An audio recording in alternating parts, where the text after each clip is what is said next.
하나님 말씀을 봉독합니다. 여호수아 24장 14절부터 18절입니다. 찾으시면서 자리에서 서시겠습니다.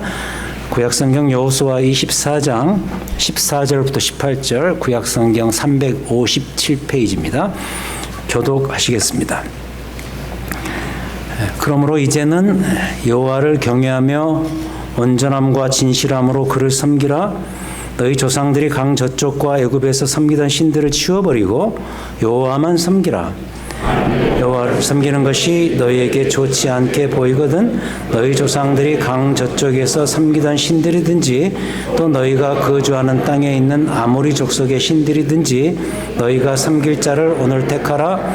오직 나와 내 집은 여호와를 섬기겠노라 하니 백성이 대답하여 이르되 우리가 결단코 여호와를 버리고 다른 신들을 섬기기를 하지 아니하오리니 이는 우리 하나님께서 여호와께서 친히 저항들을 인도하여 애굽 땅 종되었던 집에서 올라오게 하시고 우리 목전에서 그 큰 이적들을 행하시고 우리가 행한 모든 길과 우리가 지나온 모든 백성들 중에서 우리를 보호하셨음이며 함께 있죠.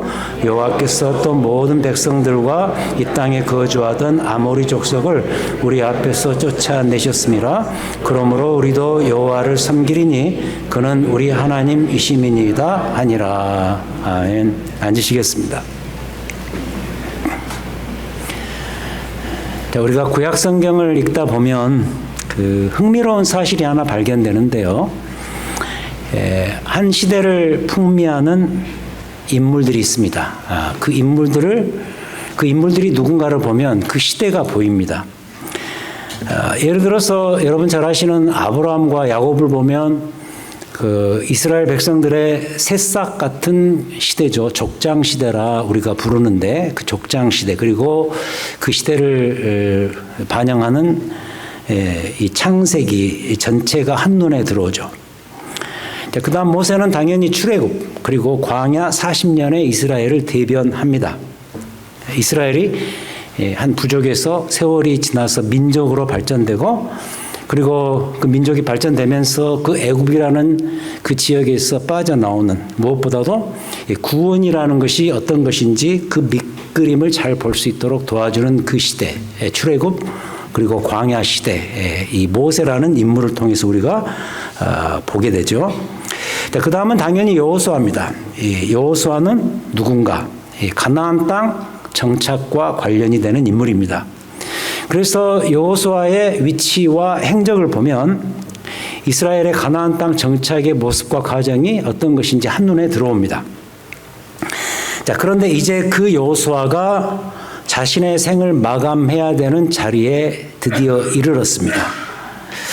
자, 그래서 오늘 본문이 담긴 여호수아 23장 그리고 24장은 여호수아의 유언집과도 같은 본문입니다.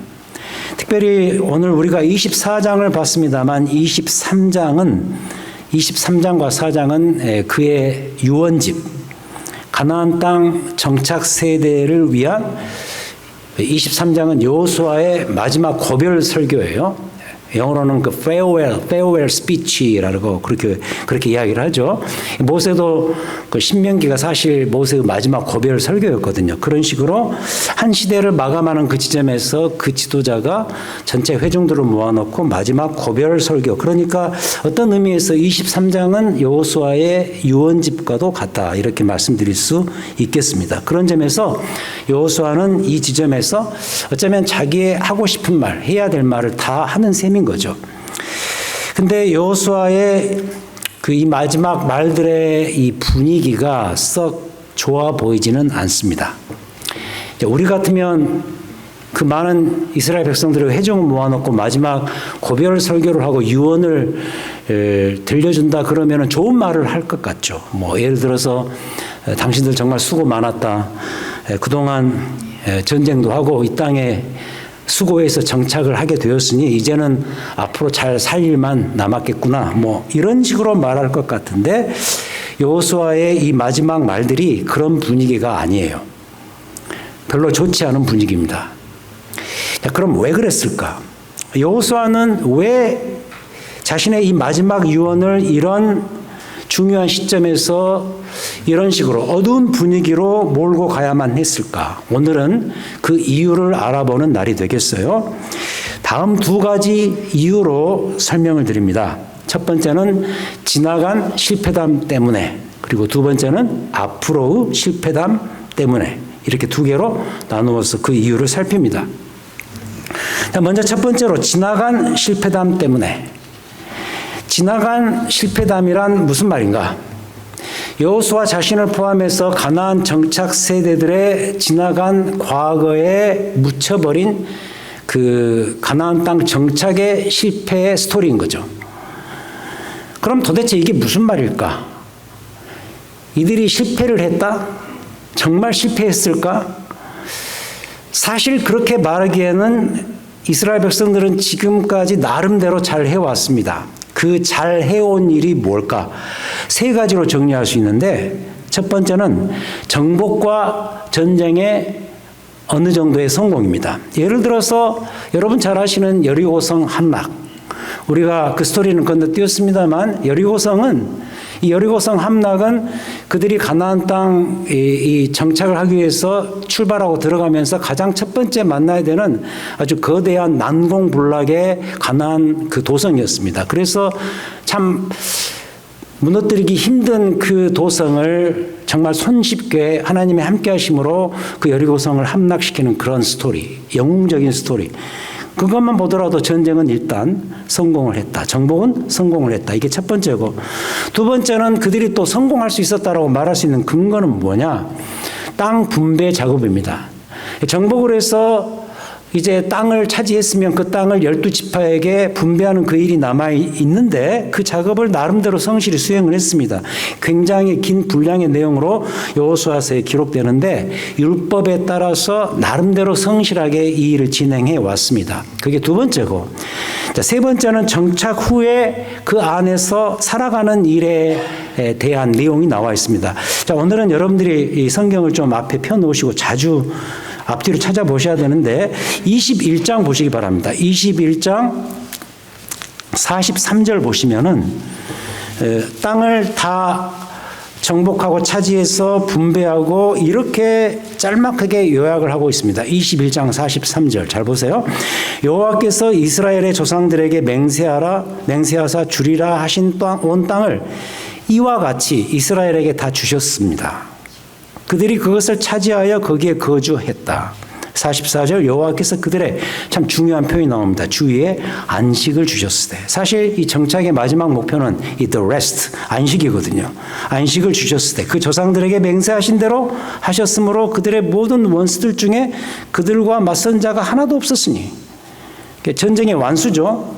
끝난 거죠. 이는 여호와께서 그들의 모든 원수들을 그들의 손에 넘겨 주셨음이니라. 그러면서 45절에서 이렇게 마감하죠. 여호와께서 이스라엘 족속에게 말씀하신 선한 말씀이 하나도 남음이 없이 다 응하였더라. 오케이.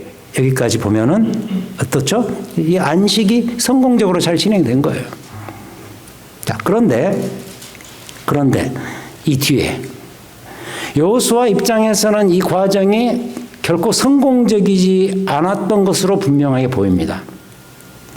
그럼 그 이유가 있지 않겠어요? 왜냐하면 여호수아 입장에서는 별로 안 좋은 증거들이 생각보다 많았기 때문입니다. 이와 관련해서 몇 군데만 찾아보자면 이런 구절들 놓치시면 안 돼요. 15장으로 갑니다. 63절 앞으로 넘기셔서 15장 63절 땅 분배 과정에서 나온 스토리인데 63절입니다. 예루살렘 주민 여부수 족속을 유다 자손이 그 유다 지파가 쫓아내지 못하였으므로 여부수 족속이 오늘까지 유다 자손과 함께 예루살렘에 거주했다. 오케이? 자, 그다음 16장 10절. 자, 16장 10절. 그들이 게셀에 거주하는 가나안 족속을 쫓아내지 아니하였으므로 가나안 족속이 오늘까지 에브라임 가운데 거주하며 노역하는 종이 되니라. 또 나옵니다. 17장 12절. 조금 더 강해집니다. 17장 12절. 그러나 므낫세 자손이 그 성읍들의 주민을 쫓아내지 못하며 가나안 족속이 결심하고 그 땅에 거주하였더니 이스라엘 자손이 강성한 후에야 가나안 족속에게 노역을 시켰고 다 쫓아내지 아니하였더라. 자, 어때요? 패턴이 다 비슷하죠?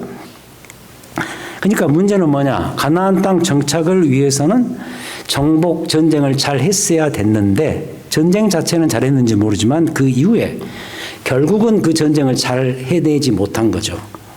여기를 보면 이스라엘의 몇몇 지파들이 그 땅의 가나안 거민들을 쫓아내지 못하였다 이렇게도 기록되고 심지어는 쫓아내지 아니하였다 이렇게 기록되어 있습니다. 못했든 안 했든 문제는 이걸로 인해서 적과의 동침이 자연스럽게 시작될 수밖에 없었다는 것이죠. 그래서 우리가 방금 읽었던 17장 12절에서는 가나안 거민이 그 때문에 아예 결심을 하고 그 땅에 거주했다고 기록을 하고 있습니다. 자, 그럼 보세요. 왜 이런 일들이 벌어졌을까? 이게 중요해요. 그 이유가 물론 전쟁 후유증일 수도 있습니다. 너무 오랫동안 전쟁을 해오고 그 전 세대까지 포함하면 너무 힘들잖아요. 광야 40년을 통과하고 그 다음 세대에서 이 땅을 차지하기 위해서 전쟁을 해야 되고 얼마나 그 긴 과정들이 있었습니까? 특히 전쟁을 하나님이 도우셔서 대세가 결판 났어요. 그래서 굳이 이 사람들을 뿌리째 뽑아 없앨 필요는 없지 않았을까라는 이런 거예요. 그러나 이 뒤에 등장하는 사사기 초반부를 보면은 이런 이유들이 다 전부가 아닙니다. 문제적 시대가 이 다음에 등장하는데 사사시대입니다. 그 사사기가 시작되는 그 초반부 지점에서 사사기 기록자는 아주 의미 있는 한마디를 던지는데 찾아보셔야 돼요. 사사기 넘어갑니다. 그 다음 사사기 1장 28절 뒤로 넘기시면 나와요. 사사기 1장 28절 이스라엘이 강성한 후에야 가나안 족속에게 노역을 시켰고 다 쫓아내지 아니하였더라. 이렇게 기록되어 있습니다. 이건 물론 여호수아가 떠난 뒤의 이야기지만 그들을 다 쫓아내지 아니하고 남겨놓았던 이 일이 여호수아가 죽기 전인 가나안 정복과 정착 세대에서도 이미 예견되었던 일이라는 것을 여기서 증명해 주죠. 그러니까 정착 2세대에 왔을 때 그들의 선조들, 정착 1세대 그 선조들이 가나안 거민을 쫓아내지 아니하였으니까 가나안 거민들이 그때 아까 나온 것처럼 이미 결심을 하고 살게 되었고 그러자 그 다음 세대에서도 이런 거죠. 함께 살아보니 괜찮구나. 이 사람들이 일도 잘해주고 말이야. 이러면서 그냥 편하게 그들과 함께 동거하면서 계속 갔던 거예요. 그럼 그들이 결국 이렇게 되어버린 궁극적인 이유가 그럼 뭐냐? 근본적인 원인이 뭐냐? 왜 이렇게 되었을까? 그 답은 생각보다 매우 단순합니다. 바로 이 이유 때문인데 그게 뭐냐? 편리함 때문입니다.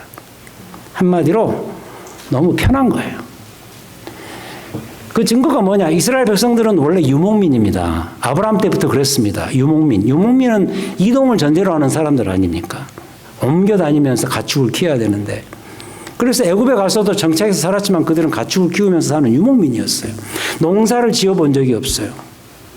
근데 가나안 땅에 탁 들어와 보니 이미 농사 전문가인 그들이 있는 겁니다. 그러하니 굳이 그들을 다 몰아낼 필요가 없지 않았을까? 즉 편리성. 편의주의가 바로 그 이유였던 거죠. 가나안 족속에게 노역을 시켰고 일을 분담시키고 모든 게 너무 편하고 좋은 거예요. 그렇다면 바로 이 점은 우리에게 많은 교훈을 줍니다. 편의주의적 신앙의 위험성. 편의주의라는 이 말, 이 단어 안에는 굳이 많은 수식어가 따로 필요 없어요. 그냥 나의 편리함이에요. 우리의 편리함이에요. 이게 최고의 가치로 떠오르면서 그때 편의주의가 찾아들겠죠. 신앙세계도 똑같습니다. 솔직히 우리는 이것의 위험성을 이미 팬데믹 때 충분히 경험했어요. 교회로 모이는 일이 갑자기 부정당할 수밖에 없었던 그 시대에 정말 수많은 얘기들이 오갔습니다. 수많은 논쟁이 있었고 수많은 제안들이 있었습니다. 많이 했던 이야기죠. 목사님 생각보다 괜찮네요. 굳이 해오던 식으로 매주 모여서 예배 드릴 필요가 없어졌네요. 생각보다 괜찮으니 어차피 이렇게 된 거 계속 갑시다. 뭐 이런 이야기. 하지만 제 생각엔 그래요. 처음에는 도리어 이게 나름 신선한 충격이었어요. 저도 죄송합니다. 팔자에 없던 비디오 설교를 해보고, 그래서 지금은 저도 아예 그냥 유튜브에 올라가 있는 이런 분위기가 되어버렸고, 참 좋더라고요. 나름 좋은데, 그래서 계속 그렇게 가는 게 심지어는 맞는 일이다라고까지 말했지만, 다행히도 이게 저는 그래요. 지나치게 길어져서 우리를 다시 본 자리로 되돌아오게 했다고 봐요.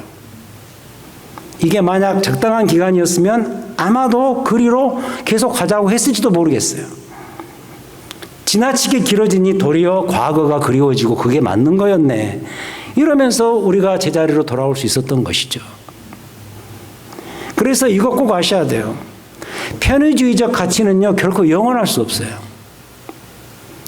편의주의는 일시적인 효과는 줘요. 하지만 적어도 신앙세계에서는 영원하지 않습니다.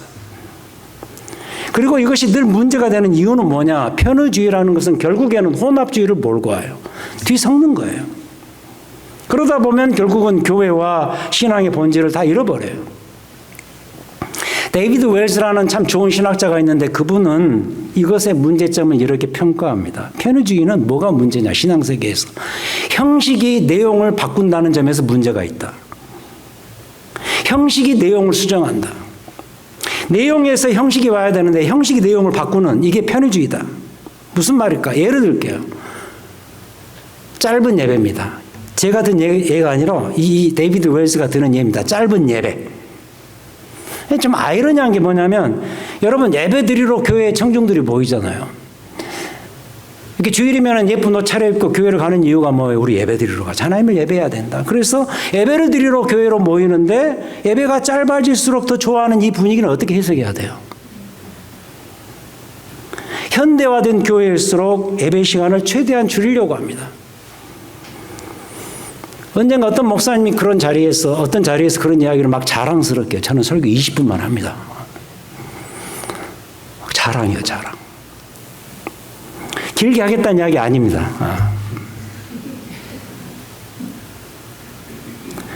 즉 예배와 교회에서도 형식의 변경이 가해지고 있는 상황이 된 거예요. 하지만 형식이 바꿔지면 그 다음 어찌 되는 줄 아세요? 내용도 함께 변하게 돼요. 예를 들어서 예배를 짧게 하려면 내용에서 뺄 것들을 자꾸 빼야 돼요. 그걸 찾아내야 돼요. 그렇잖아요? 형식이 내용을 수정하는 이런 일들이 벌어지니까 뭐예요? 편의주의는 문제가 있다. 아무튼 이런 특징들이 가나안 그 정착 세대에게서 우리가 깨닫고 도전받을 수 있는 지나간 실패담의 문제인 거죠. 편의주의, 이것 때문에 남겨놓은 그 가나안 거민들 때문에 나중에 문제가 생긴다는 거죠. 지나간 실패담. 그럼 두 번째로 앞으로의 실패담, 미래의 실패담이에요. 물론 오늘 우리가 읽은 이 본문 속에 이스라엘 백성들에게는 이 실패담은 아직은 모르는 일이에요. 미래의 문제니까. 또 그들에게는 이 실패담의 주인공이 되고 싶은 마음도 없어요. 오늘 말씀 보세요. 다시 24장으로 오는데 24장 16절에서 이렇게 말합니다. 여호와를 잘 섬겨야 된다 그렇게 말하니 백성이 16절 이렇게 대답하네요. 24장 16절. 우리가 결단코 여호와를 버리고 다른 신들을 섬기기를 하지 아니하오리니. 우리가 어떻게 미래의 실패당할 주인공이 되겠습니까? 이 지점에서 우리는 결코 그렇게 하지 않을 것입니다. 아주 단호하게 이야기를 합니다. 그러나 이 말을 하고 있는 여호수아는 이미 알고 있습니다. 결국 실패할 것을 알고 있습니다. 그럼 그 증거가 있지 않겠어요? 왜, 무슨 증거로 실패할 것을 예측하는 건가요? 오늘 본문 이후에 나오는 여호수아의 반응을 보면 알 수 있어요. 19절로 넘어갑니다. 18절까지 읽었는데 19절에 보면 이런 이야기를 하죠. 여호수아가 백성에게 이르되 이런 이야기합니다. 너희가 치명적인 이야기입니다. 여호와를 능히 섬기지 못할 것이다. 그는 거룩하신 하나님이시오 질투하시는 하나님이시니 너희의 잘못과 죄들을 사하지 아니하실 것임이라. 너희들 한마디로 죄짓고 문제 많을 것이다. 그 이야기죠. 능히 섬기지 못할 것이다. 무슨 이야기냐? 여호수아의 이 마지막 고별 설교를 듣던 이 이스라엘 백성들은 한사코 우리는 합니다. 아니다. 우리는 합니다. 우리는 제대로 해낼 것입니다. 뭐 이렇게 열심히 말하지만 여호수아는 한사코 아니다. 너희들 못할 것이다. 제대로 못할 것이다. 결코 못할 것이다. 이렇게 계속 말한다는 거죠. 그럼 여호수아가 왜 이 지점에서 이렇게 말할 수밖에 없었을까? 저는 그 이유가 다 지금까지의 그들의 지나온 행적 때문인 거죠. 그 어느 누구보다도 여호수아는 자신이 이 모든 과정을 다 알고 있습니다. 다 지켜보았어요. 여호수아는 매우 독특한 인물이에요. 3세대의 인물이에요. 구약 성경 내에서 거의 유일하게 3세대를 거친 인물. 출애굽 세대 1번. 애굽에서 자랐고 애굽에서 나올 때 출애굽을 다 경험했던, 다 지켜보았던. 두 눈으로 다 그 출애굽의 이 어마어마한 광경을 지켜보았던 그런 인물. 그리고 그 다음에 두 번째 광야 세대입니다. 광야 40년을 이스라엘 백성들과 함께 통과했습니다. 그 자리에서 여호수아는 하나님의 그 하나님 되심이 어떠한 것인지 다 경험했고, 특별히 그 광야에서 이스라엘 백성들, 자기와 함께했던 그 이스라엘 1세대들이, 출애굽 1세대들이 얼마나 하나님을 심하게 배반했는가 다 지켜봤단 말이죠. 그리고 마지막으로 세 번째 세대, 가나안 정착 세대. 전쟁도 치르고 땅 분배 작업도 다 시키고, 그리고 이제 가나안 땅에서 마지막으로 임종을 맞이해야 되는 그런 독특한 인물, 3세대를 경험한 그러한 인물. 이 정도면, 이 기간이면, 이 경험이면 증거, 물증들 풍부합니다. 충분히 확보된 상태입니다. 볼 것 다 보고 경험할 것 다 해서 더 이상 말이 필요 없어요. 자기 선조들이, 자기와 동시대의 그 인물들이, 그리고 그의 후손들까지 그들이 하나님 앞에서 쉽게 말해서 제대로 했던 것을 본 적이 없어요. 그래서 이 즈음에 이렇게 말하고 있는 거죠. 너희들 잘 못할 것이다. 여호와를 능히 섬기지 못할 것이다. 아니나 다를까 이 예언은 이후에 그대로 다 증명이 되죠. 뒤에서 반복해서 나오는 표현이 하나 있어요. 찾아보시겠어요? 여호수아 24장 31절. 31절입니다. 24장. 굉장히 중요한 구절입니다. 이스라엘이 여호수아가 사는 날 동안 여호와께서 이스라엘을 위하여 행하신 모든 일을 아는 자들만 사는 날 동안에 여호와를 섬겼다. 그 세대까지만 여호와를 섬기고, 사사기 2장 10절. 사사기 2장 10절.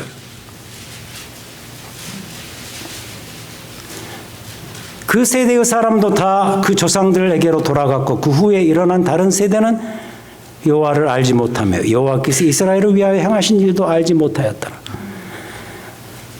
뭐죠? 그러니까 여호수아가 살아있는, 생존하는 그 동안, 그 세대 사람들이 살아있는 1세대가, 정착 1세대가 살아있는 그 동안만 여호와를 알고 여호와를 잘 섬기고, 그 이후의 세대들은 여호와를 잊어버렸다.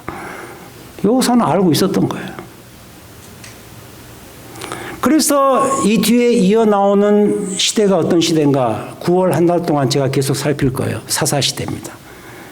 짧지 않은 시대예요. 거의 400년 가까이 되는 긴 시대, 암흑기, 최고의 암흑기, 사사시대. 어쩌면 여호수아는 이 고별 설교하는 이 지점에서 미래의 그 사사시대 같은 그런 상황이 올 거라고 다 알고 있었어요. 자, 그럼 1번과 2번 내용을 연결하고 설교를 마치죠. 1번은 뭐였어요? 지나간 실패담. 2번은 뭐죠? 미래의 실패담. 근데 합하면 결국은 똑같은 이유예요. 23장 11절로 갑니다. 여호수아 23장 11절. 23장 11절. 그러므로 스스로 조심하여 너희의 하나님 여호와를 사랑하라. 너희가 만일 돌아서서 너희 중에 남아있는 이 민족들을 가까이 하고, 가까이 하는 것의 증거가 뭐냐? 예를 들어서 더불어 혼인하고 서로 왕래하면 13절 확실히 알라. 너희 하나님 여호와께서는 이 민족들을 너희 목전에서 다시는 쫓아내지 아니하시리니 그들이 너희의 올무가 되며 덫이 되며 너희의 옆구리에 채찍이 되며 너희의 눈에 가시가 되어서 너희가 마침내 너희 하나님 여호와께서 너희에게 주신 이 아름다운 땅에서 멸하리라. 아주 클리어하죠? 이를 볼 때 결국은 같은 이유 아니에요? 과거든 미래든 편의주의적 사고, 이게 과거의 실패담의 원인이었다면 여호수아가 미래의 실패담은 이렇게 예측할 수밖에 없었던 것도 같은 이유 때문인 거죠. 편리함 때문에 남겨놓았던 가나안 거민들이 미래에 이스라엘 후손들에게 가시가 될 것이고 올무가 될 것이고 덫이 될 것이다. 여러분 무섭지 않습니까? 혹시 이게 우리의 지금의 현실이라면 이건 무섭지 않습니까?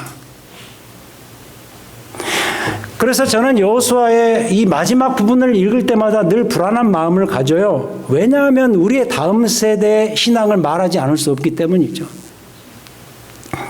한 가지 묻고 싶은 게 있습니다. 나의 고아를 막론하고 여러분들은 여러분의 다음 세대에 무엇을 걱정하십니까? 무엇을 가장 염려하십니까? 자식 키우면서 여러분 염려하잖아요.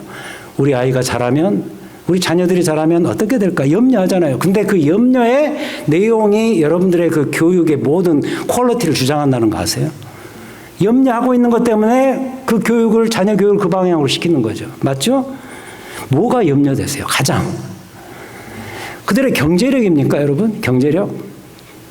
저는요, 우리 자녀들이 우리보다는 더 잘 살아요. 분명히 잘 살게 돼 있어요. 염려 마세요. 그들의 신분 상승인가요? 요새 뭐 많이 우는 데는 그런 이야기죠. 도대체 21세기에 우리가 왜 신분을 이야기해야 돼요? 신분. 이 신분 상승 끝이 없어요, 이 문제. 아니면 그들의 살아가기 힘든 환경인가요? 이걸 염려하는 분들이 계시더라고요. 그들이 다 자라서 어른이 되면은 이 지구가 어떻게 될지 모른다. 뭐 이런 환경. 좋아요, 다. 하지만 저는 그렇게 봅니다. 저는요, 뭐 약간 좀 그 나이 든 사람처럼 이야기해서 죄송하지만 어쨌든 저는 그래요. 저도 제가 지금 이런 대단한 시대를 살 수 있을 거라고 상상을 못했습니다.